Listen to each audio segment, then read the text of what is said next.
Okay, I'm going to run a series of training board experiments. I've just got this chalkboard as a medium, which I'm loving, so I'm going to give this a go. I wanted to talk today about the concept of backlog decomposition for goal setting and also for execution. So in my training sessions, I like to use this V model because it represents the concept of large things becoming small things. And so that to me speaks volumes when it comes to backlog decomposition. Let's start off with the goal setting side of things. So to begin with, for our product, we start by creating a vision, which is a big thing, right? And then that vision is broken down into one or more product goals.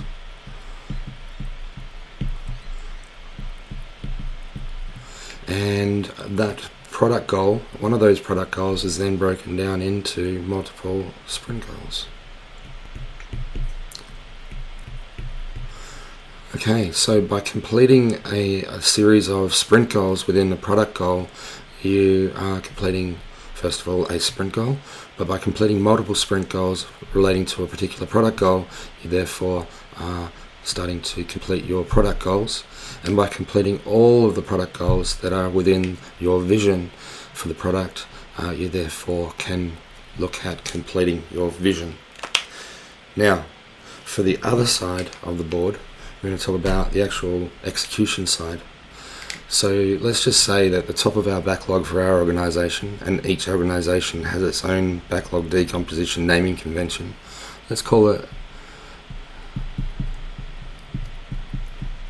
initiative.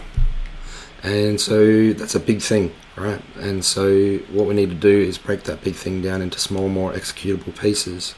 And we do that by, say, for instance, breaking them down into a number of features.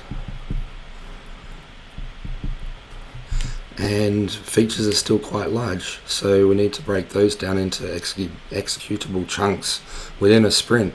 And generally speaking, most people use the term stories. But you may use tasks. As I say, each organization has their own naming convention. So by completing all of the stories within a single feature, you therefore can look at completing the feature.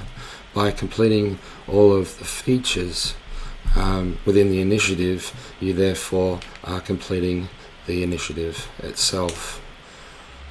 By completing the initiative, you're achieving your vision. By completing the features that are within a product goal, you're completing a product goal.